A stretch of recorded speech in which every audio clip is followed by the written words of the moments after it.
Hi viewers, welcome to our channel. ప్రస్తుతం మనతో పాటు సీనియర్ జర్నలిస్ట్ దామో బాల సార్ వారితో మాట్లాడదాం. నమస్కారం సార్. నమస్తే సార్, ఏపీలో జగన్ గారిని, తెలంగాణలో కేసీఆర్ గారిని, వీళ్ళిద్దరిని తొక్కేయడమే ఇవాళ అజెండాతో చంద్రబాబు నాయుడు గారు అండ్ రేవంత్ రెడ్డి గారు భేటీ కాబోతుందని వార్తలు వినిపిస్తున్నాయి సార్. నిజంగా వాళ్ళ అజెండా అదే అయి ఉంటుందా? మరి దాన్ని వాళ్ళిద్దరు ఏ విధంగా ట్యాకిల్ చేస్తారంటారు సార్? ముందు కూడా చెప్పాను, వాళ్ళ అజెండా బేసిక్గా ఏంటంటే ఆంధ్రప్రదేశ్ తెలంగాణకు సంబంధించిన ఉమ్మడి సమస్యలు, పరిష్కారం కాని సమస్యల్ని పరిష్కరించుకోవడం. ఇక్కడ ఇద్దరు ముఖ్యమంత్రుల మధ్య చిన్న తేడా కనబడుతుంది. రేవంత్ రెడ్డి ఏమో నాకు తెలంగాణ ప్రయోజనాలే ముఖ్యం అంటున్నాడు, కానీ చంద్రబాబు ఏమో నాకు ఆంధ్ర ప్రయోజనాలే ముఖ్యం అనట్లేదు. నాకు రెండు రాష్ట్రాలు ఒకటే, తెలుగు ప్రజలందరూ బాగుండాలా ఈ మాట మాట్లాడుతున్నాడు. దాంతో ఆల్రెడీ నమస్తే తెలంగాణలో పెద్ద ఎత్తున రాశారు. మళ్ళీ రెండు కళ్ళ సిద్ధాంతం తీసుకొస్తున్నాడు ఇతను, జాగ్రత్తగా ఉండాలి అని చెప్పి. నిజానికి చంద్రబాబు మాట్లాడాల్సింది ఏంటి? ఆయన ఒక రాష్ట్ర ముఖ్యమంత్రి. రాష్ట్ర ముఖ్యమంత్రిగా ఆయన మాట్లాడాల్సింది ఏంటంటే నాకు ఆంధ్రప్రదేశ్ ప్రయోజనాలు ముఖ్యమని చెప్పాలి. అట్లా ఎందుకు చెప్పట్లేదు అనేది అర్థం కాదు. నాకు రెండు రాష్ట్రాల ప్రయోజనాలు ముఖ్యం అన్నాడు. అట్లా ఎందుకు చెప్పట్లేదంటే ఆయన తెలంగాణలో కూడా తెలుగుదేశాన్ని పునరుద్ధరించదలుచుకున్నాడు. కానీ అది పార్టీ పరంగా ఓకే, రాజకీయాల పరంగా పార్టీ పరంగా నువ్వేమన్నా చేసుకో తెలంగాణలో.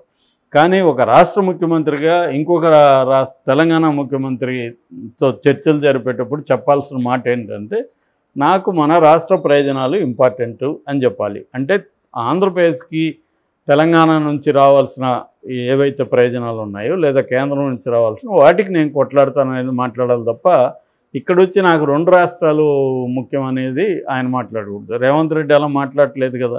రేవంత్ రెడ్డికి మరి తెలుగు వాళ్ళు ఇద్దరు అవసరం లేదా? రేవంత్ రెడ్డికి రేవంత్ రెడ్డి పర్ఫెక్ట్గా ఉన్నాడు. ఎందుకంటే ఆయన తెలంగాణ రాష్ట్ర ముఖ్యమంత్రి. తెలంగాణ రాష్ట్ర ప్రయోజనాలు ప్రధానంగా ఉంటుంది. ఇప్పుడు మోడీ వేరే దేశంతో చైనాతో చర్చలు జరిపేటప్పుడు నాకు చైనా ఇండియా రెండో ఒకటే, అందరూ ప్రజలు ఒకటే అంటాడా? అండ కదా, నాకు ఇండియా ఇంపార్టెంట్ అంటాడు.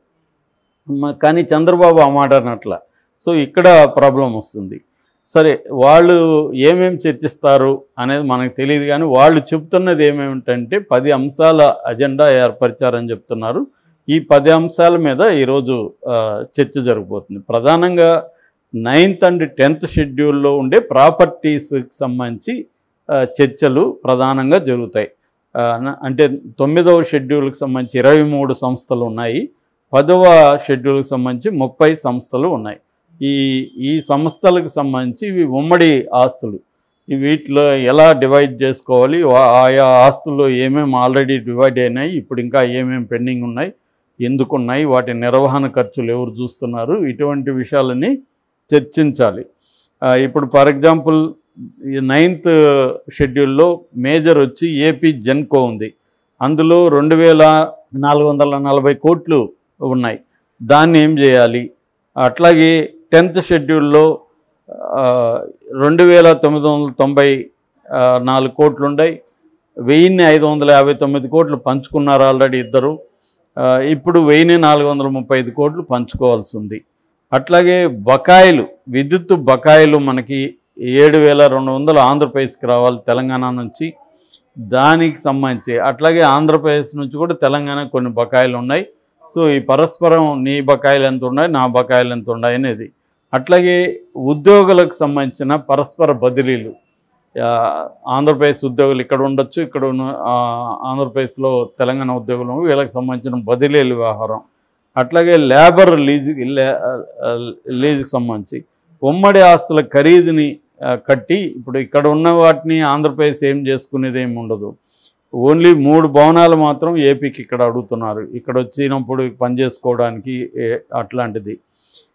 సో అట్లాగే ఇది అంతా కూడా ఆంధ్రప్రదేశ్ వైపు నుంచి అనుకుంటే, తెలంగాణ వైపు నుంచి ఏంటంటే ఒక ఆర్డినెన్స్ ద్వారా 6 మండలాలని ఆంధ్రప్రదేశ్లో కలిపారు. ఆ మండలాలు వెనక్కి కావాలనేది తెలంగాణ డిమాండ్.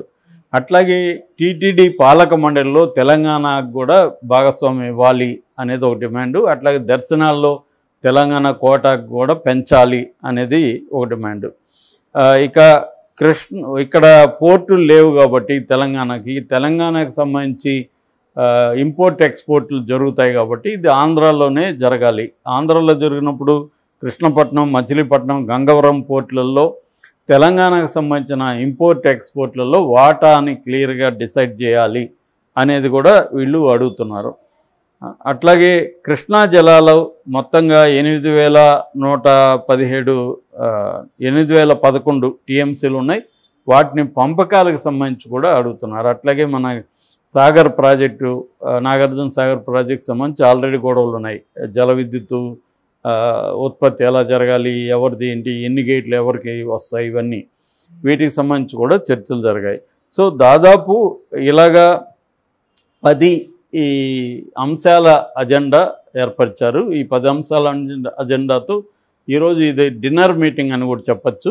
6 గంటలకి సాయంత్రం ప్రజాభవన్లో వీళ్ళిద్దరు కలుస్తున్నారు. ఇద్దరు డిప్యూటీ సీఎంలు, ఇటు పవన్ కళ్యాణ్ ఇటు బట్టి విక్రమార్క ఇద్దరు కూడా కలుస్తున్నారు. అట్లాగే సిఎస్లు, కొంతమంది ఇంపార్టెంట్ 3-4 మంత్రులు, ఇతర అధికారులు, ఆయా శాఖల అధికారులు కూడా కలుస్తున్నారు. ఆల్రెడీ ఎవరి వైపు నుంచి వాళ్ళ డీటెయిల్గా ప్రాజెక్టు రిపోర్ట్ లాగా తయారు చేశారు. నోటు ఏమేమి ఏ విషయాల మీద ఏమేమి మాట్లాడారు, గతంలో ఎంతవరకు వచ్చాయి, ఎందుకు పెండింగ్ ఉన్నాయి, ఇప్పుడు ఈ ఫర్దర్గా ఎలా చేయాలి, ఇద్దరు కలిసి కేంద్రాన్ని ఏమేమి డిమాండ్ చేయాలి, మనం ఈ విషయాలన్నీ కూడా ఈరోజు చర్చకు రాబోతాయి. ఇది ఖచ్చితంగా కొంత టైం పడుతుంది కాబట్టి 6 గంటలకి స్టార్ట్ అయితే డిన్నర్ మీటింగ్ వరకు రేవంత్ రెడ్డి డిన్నర్ ఇస్తున్నాడు వీళ్ళందరికీ, ఆంధ్రప్రదేశ్ వచ్చిన వాళ్ళకి అందరికీ.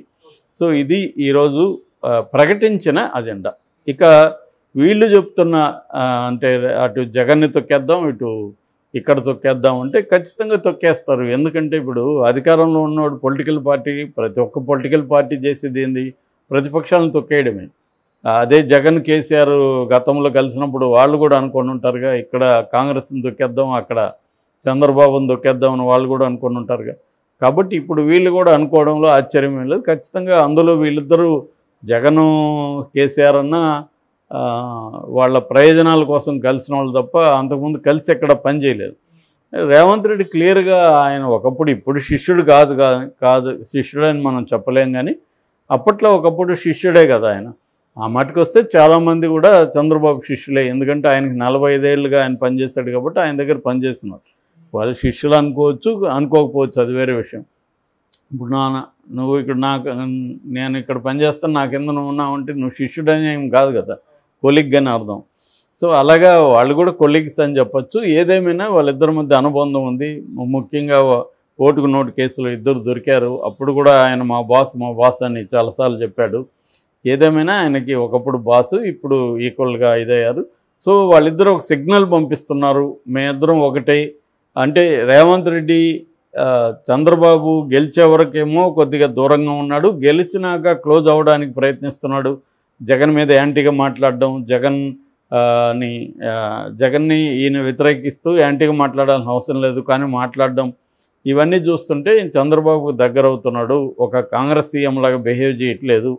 ఎందుకంటే ఇప్పుడు తెలంగాణ కాంగ్రెస్ సీఎం, కర్ణాటక కాంగ్రెస్ సీఎం ఇప్పుడు అలా మాట్లాడలేదు కదా జగన్ మీద కానీ ఇంకొక దాని మీద, ఈయన ఎందుకు మాట్లాడాడు అన్న ఇది కూడా వస్తుంది క్లియర్గా ఎందుకంటే ఇక్కడేమో ఆంధ్ర రాష్ట్రాలకి పరస్పర డిపెండెన్సీ కానీ అనేక విషయాల్లో ఉంది.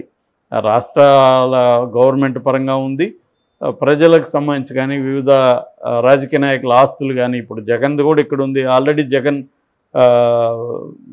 ఇంటి ముందు ఈయన కూలగొట్టించాడు కదా రేవంత్ రెడ్డి. క్లియర్గా కూలగొట్టిన అధికారిని ఫస్ట్ కావాలని సస్పెండ్ చేసి మళ్ళీ ప్రమోషన్ ఇచ్చారు. అంటే అర్థం ఏమిటి, రేవంత్ రెడ్డికి తెలియకుండా జరిగే ప్రసక్తి లేదు కదా. సో ఆ రకంగా ఖచ్చితంగా జగన్ని తొక్కేయడానికి రేవంత్ రెడ్డి హెల్ప్ చేస్తాడు, కేసీఆర్ని తొక్కేయడానికి చంద్రబాబు కూడా హెల్ప్ చేస్తారు. సో మరి మోడీ పరిస్థితి ఏంటి వీళ్ళిద్దరు గెలిస్తే? ఎందుకంటే మోడీ ప్రయోజనాలు ఇక్కడ వేరే ఉన్నాయి. మోడీకి కాంగ్రెస్ని తొక్కేయాలనేది మోడీకి ఉన్న లక్ష్యం. మరి చంద్రబాబుకి ఏమో కాంగ్రెస్ని తొక్కేసే లక్ష్యం లేదు. మరి చంద్రబాబు ఏమో అక్కడ గవర్నమెంట్లో ఉన్నాడు. సో మరి మోడీ దీన్ని ఎలా అర్థం చేసుకుంటాడు, దీన్ని ఎలా చూస్తాడు అనేది కూడా ఒక యాంగిల్ ఉంది. ఇవన్నీ కొంత క్లారిటీ రావాలంటే ఇంకొంత టైం గడిస్తే కానీ మనకు క్లారిటీ రాదు. Thank you so much.